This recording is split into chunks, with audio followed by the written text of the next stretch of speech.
Hey everyone, welcome to part 3 of my series on the lore behind every Aeon that we know of in Honkai Star Rail. Given this is a series, it might be helpful to watch the prior videos for some background info, but it's certainly not required as I try to structure these videos in a way that's easy to pick up. Anyways, in today's video, we'll be going over the lore on Nous the Erudition, Mythus the Enigmata, Tayzzyronth the Propagation, and Oroboros the Voracity. There's a lot of lore to get through, so I don't want to drag out this intro, so without further ado, let's just get right into the lore. The first Aeon we'll be talking about today is Nous the Erudition. Out of all the Aeons in the game, Nous has one of the more interesting origin stories. According to various legends, Nous was an astral supercomputer that was built by Xander I Kuwabara. They were originally created to investigate and provide answers to all the secrets of the universe. At some point, Nous transcended its original form and became the Aeon of the Erudition. Shortly after ascending, Nous and Xander I Kuwabara would found the Genius Society to assist in uncovering the secrets of the universe. As part of this process, Nous would also appoint their creator, Xander I Kuwabara, as their very first emanator.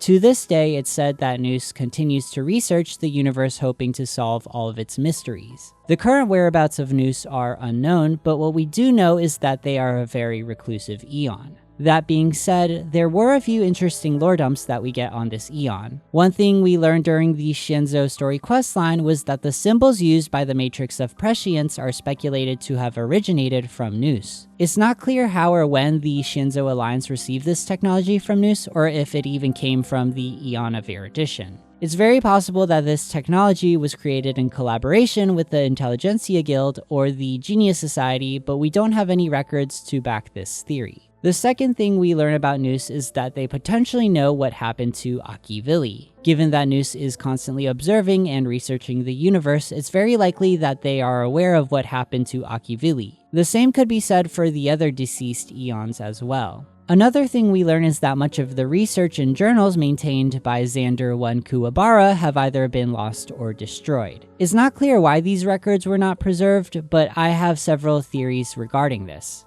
The most likely explanation is that Mythus the Enigmata and their followers have been purposely seeking out and destroying Xander Kuwabara's research. We know that Mythus stands in opposition to Nous, and given that Xander I Kuwabara was likely the closest mortal being to Nous, he may have uncovered some secrets regarding the universe that Mythus would like to remain hidden. Another potential theory is that either Nous or Xandar destroyed the records themselves. Given that Xandar supposedly created Nous, he may have purposely destroyed his research to protect the Aeon of Erudition. Either way, much of the achievements and research conducted by Xander I Kuwabara have been completely lost to time. Lastly, we get a bit of insight into Nous in a lore entry written by Fu Shren called Glimpses into the Beyond. According to Fu Shren, Nous is not interested in providing solutions to questions, instead they ask an infinite amount of questions. I found this particularly insightful because it reveals the underlying truth to the path of the erudition. In order to find the answers or secrets to the universe, one must humble themselves and be willing to ask questions to find these answers. A quote from the databank gives this idea a more philosophical spin.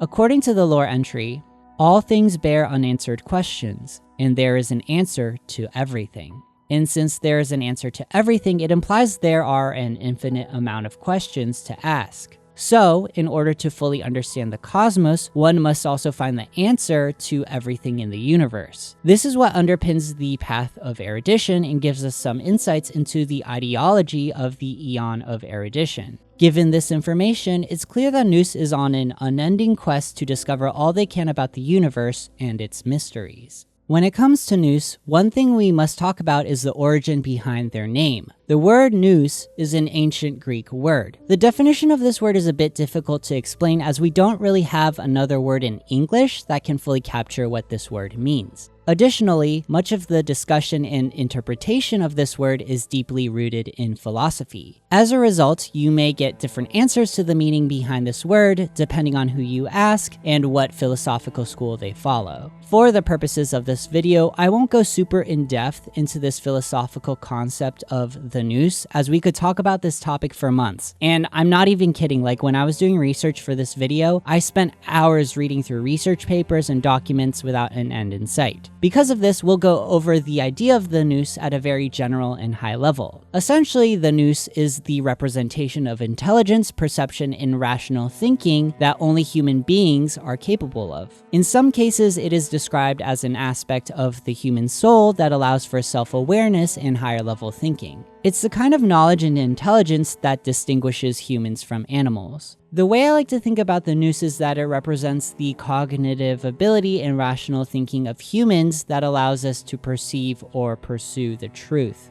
Hopefully this provides some clarity into the philosophical concept of the Nous. That being said, the idea of the Nous lines up pretty closely with the motivations of the Aeon of Erudition. Both the concept and the Aeon are concerned with discerning and perceiving the truth of the universe, which is likely why Hoyoverse chose Nous as the name for the Aeon of the Erudition. With all that aside, let's talk about the factions associated with Nous. The first faction, and probably the most notorious one, is the Genius Society. As we briefly talked about earlier, the Genius Society was founded by Nous and Xander 1 Kuwabara to gather the greatest minds together to uncover the truth of the universe. It is said that when a spark of intelligence in the mortal world catches the attention of Nous, they will send an invitation to the individual to join the Genius Society. One thing to note is that joining the Genius Society does not mean automatic favor and approval from the Aeon of Erudition. In order to garner favor and recognition from Nous, one must humble themselves and recognize that the answers to the universe exceed mortal understanding. In doing so, only then can one understand Nous's true intentions. Unfortunately, many members of the society fail to garner attention from Nous by seeking answers to questions that were already solved by Nous thousands of years ago. However, if someone is deemed worthy by Nous, they will be given a key to enter the Temple of Nous. According to various legends, all those who enter the temple have never returned. The location of Nous's temple and its contents remain a fascinating mystery, but it's very likely that all the answers to the universe lay hidden behind its doors. The Genius Society and its inner workings are also pretty fascinating. All the members of the Genius Society are given numbers based on when they joined. So, for example, Screwlum is number 76 because he was the 76th member to join the society. Upon joining the Genius Society, the members are allowed to do as they please. Generally speaking, most members of the society continue on with their pre-existing research and keep to themselves. Of course, there are a few exceptions. For example, Herta and Screwlum collaborated on the simulated universe. But as a general rule, members of the society prefer to stay secluded. Given there are essentially no rules to being in the society, there have been a few cases where members of the society have gone rogue. Number 4, Polka Kakamund, or the Lord of Silence, is said to have assassinated other members of the Genius Society. Number 27, Emperor Rupert I, and number 64, Dr. Primitive, engaged in activities that severely damage worlds throughout the cosmos. Despite these unsavory activities, Nous has done little to intervene, likely because these squabbles and events are of no concern to the Aeon of Erudition.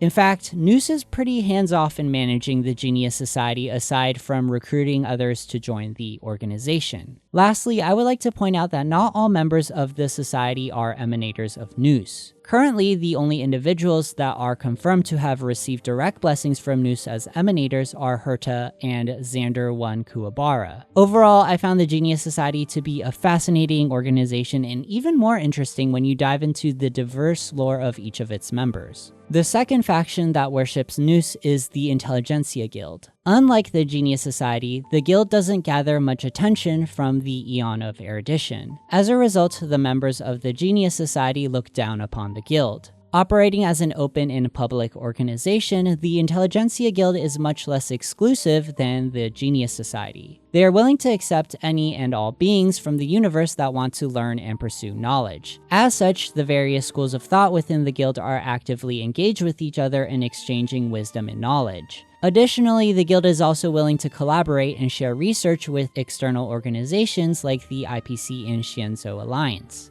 Because of its open nature and collaborative efforts, the Intelligentsia Guild has been able to conduct research and create inventions that have improved the universe. Despite their achievements, the Intelligentsia Guild continues to expand, hoping to deepen its network of knowledge. The guild believes that knowledge must be exchanged and circulated like a currency. Ultimately, their goal is to transcend the limitation of individual knowledge by building a network of mutual learning. The ideals of the Intelligentsia Guild remind me of the Akasha terminal system from Genshin Impact. In Sumeru, the Dendro Archon is able to utilize the Akasha terminal to combine all the knowledge of the people of Sumeru to resolve the crisis of Irminsul. Though they do not possess a device like the Akasha terminals, the guild seems like they are moving in a similar direction to the Academia and Dendro Archon from Sumeru. By creating a network of knowledge and researchers, the guild hopes to be able to pursue infinite knowledge and uncover the secrets of the universe. And that's all the lore I was able to find on Nous and their followers. They're such a mysterious Aeon, and in my opinion, one of the more unique Aeons. I'm really curious to see how much Nous knows about what happened to Akivili, and hopefully we get to visit the Temple of Nous at some point in the game. Given that we just went over the lore on Nous the Erudition, it would be fitting that we now talk about Mythus the Enigmata. Mythus and the Path of Enigmata stand staunchly opposed to the Erudition. Mythus believes that the Erudition's search for certainty and truth will destroy the variable of possibility for the future. As such, their goal is to obscure the truth through the 4 agents known as Hue, Obstruction, Riddle, and Mirage. Many historical records have been lost or damaged due to the Enigmata. Specifically, there's a huge gap in records between the birth of the universe and the first appearance of the Aeons. Though not confirmed, this gap in records is attributed directly to Mythus. Given this information, you may be left wondering, why is Mythus so obsessed with obscuring the past and the truth? To kick off this discussion, let's go over the origins of the name for this Aeon. The name for this Aeon comes from the Latin word mythus, which means fables or myths. Mythus was derived from the Greek word mythos, which has the same meaning. In ancient Greece, and really for most ancient civilizations, mythos or myths were used to explain the world and how it worked. However, as time progressed, the idea of logos or rational thinking began to take root in ancient Greece. Philosophers would emerge to challenge the explanations of the world put forth by mythos. Instead, these philosophers believed that the world could be explained through observation and rational thinking. This marked a transition of mostly using mythos to using logos to understand the world. Though mythos would never truly go away, logos would begin to gain more popularity amongst Greek society. Eventually, the idea of the nous would emerge from the concept of logos. As we discussed earlier, nous is the cognitive ability and rational thinking of humans that allows us to discern or pursue the truth of the cosmos. And this is where we circle back to Honkai Star Rail. Nous and the Path of the Erudition are looking to uncover all the secrets of the universe and discover the truth of the cosmos. By doing so, Nous would be able to understand how everything in the universe works. In theory, this would mean that Nous would also be able to predict the future or know the entire timeline of the universe, including past, present, and future. We get some support for this concept from lore entries on the Xianzhou Luofu. First of all, it's speculated that Nous gifted the Alliance with the Matrix of Prescience. This device has the ability to read into the past, present, and future. Additionally, according to Fu Shen, if fate is predestined, then Nous would be the one to provide the answers to the future. Essentially, these lore entries paint Nous as an omniscient being. Because of this, Mythus views Nous and the Erudition as a threat to the universe. Similar to Qlipoth, Mythus believes that there is an upcoming calamity that will end the universe. They believe that if Nous unlocks all the secrets to the universe, it will also seal the fate of the universe. To prevent this from happening, Mythus wants to obscure the truth and the past to change the fate of the universe. If the past and observable facts of the cosmos remain unknown, it would create room for the future to change. Let me use an example to illustrate the logic that underpins the Enigmata. Let's pretend that there is a pom-pom plushie for sale at a store. Mythus and his followers don't want anyone to buy the plushie, so what do? First, Mythus takes down all the for sale signs and prices for the plushies. They then replace the sign with a piece of paper that says display only, not for sale. This causes all the store goers to now ignore the plushie and go about their days normally. This is essentially how Mythus and his followers operate. They obscure truth and facts so that they can change the future. Speaking of the followers of Mythus, the two main factions that we know of are the History Fictionologists and the Riddlers. The History Fictionologists believe that the past determines the future. According to Fictionologists, in the event that a civilization's history is definite, its future development is doomed as all possible future outcomes are eliminated except for one.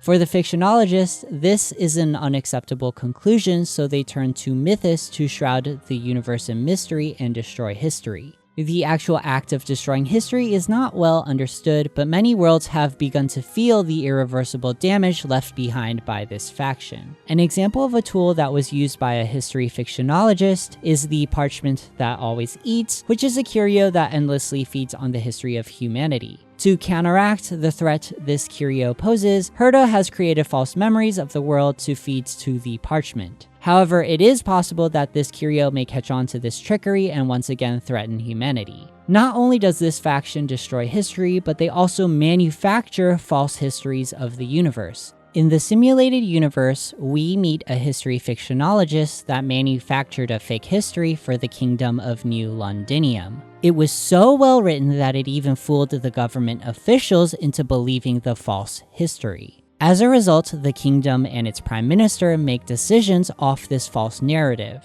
The Intelligentsia Guild has stated that they see the history fictionologists just as dangerous as the Antimatter Legion. In the lore entry, it reads, "The Intelligentsia Guild has publicly denounced them. The antimatter destroys matter, but the history fictionologists destroy the very universe itself.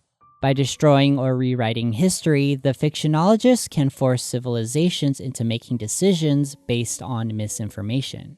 It's really fascinating how effective this faction is in furthering Mythos' goal of changing fate and destiny. The Riddlers are other followers of Mythos devoted to destroying the certainty of language. Their goal is to obfuscate language and communication, often employing methods such as riddles, codes, deconstructing text, and transforming languages beyond recognition. By disrupting communication, the Riddlers can disrupt and destroy civilizations. It's very reminiscent of the story of the Tower of Babel from the Book of Genesis. According to this story, humanity wanted to build a tower to heaven to prove how powerful they were. To punish humanity for their arrogance, God scrambled the language of the people to the point they could no longer work together to build the tower. Because of this, the people scattered and those who spoke the same languages built their own civilizations. Similarly, the Riddlers from Honkai Star Rail obfuscate language so that people can no longer properly communicate. Though the Riddlers prove to be a smaller faction compared to the history fictionologists, the threat they pose is still significant despite being smaller in number. Also, this faction seems to be based off the Riddler, who's a villain of Batman.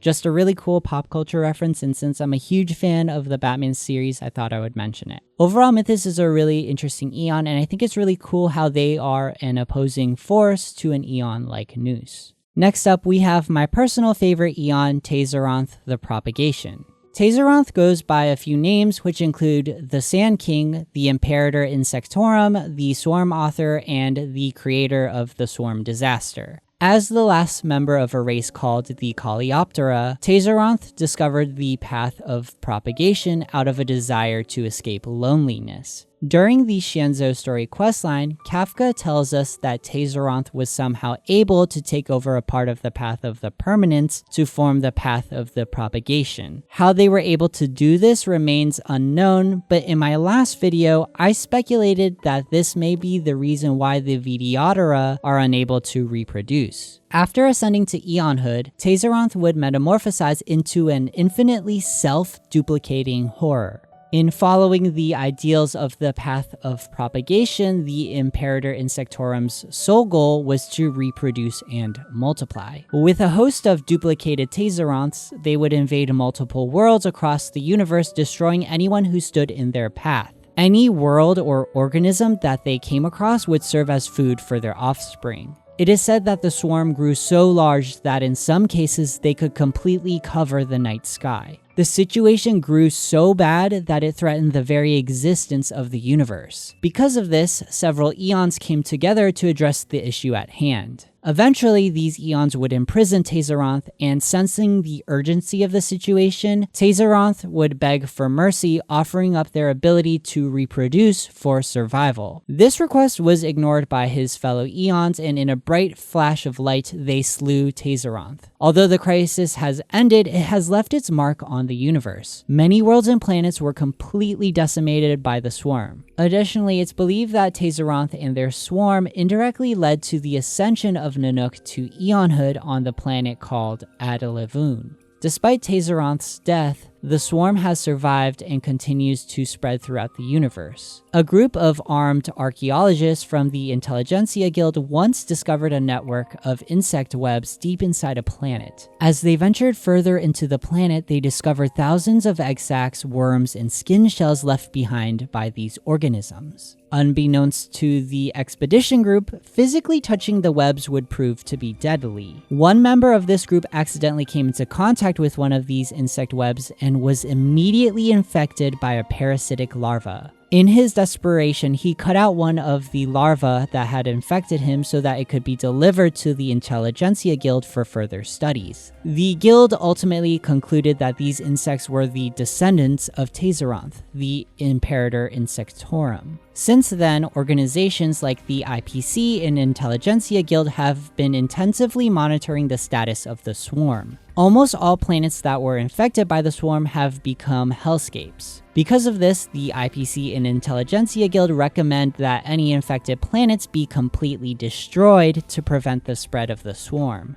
Despite these efforts, the swarm continues to expand at an exponential rate, turning many worlds into new nests. Additionally, according to Fu Xuan, scholars from the guild are concerned that Tayzzyronth may be revived at some point in the future. In the Glimpses into the Beyond lore entry, it is said that prior to their death, Tayzzyronth was imprisoned in a piece of amber. After their death, scholars were able to recover the pieces of this amber and discovered that the essence of the Aeon continues to live on within the amber. Fu Xuan investigated this claim by attempting to study the amber using the omniscia in her forehead. To her surprise, she was unable to view the future of this object, which is a characteristic of an Aeon. Because of this, it seems to suggest that Tayzzyronth could potentially be revived and once again spread across the cosmos with their swarm. The inspiration for Tayzzyronth the Propagation seems to have been the Xenomorphs from Alien and the Zerg swarm from StarCraft.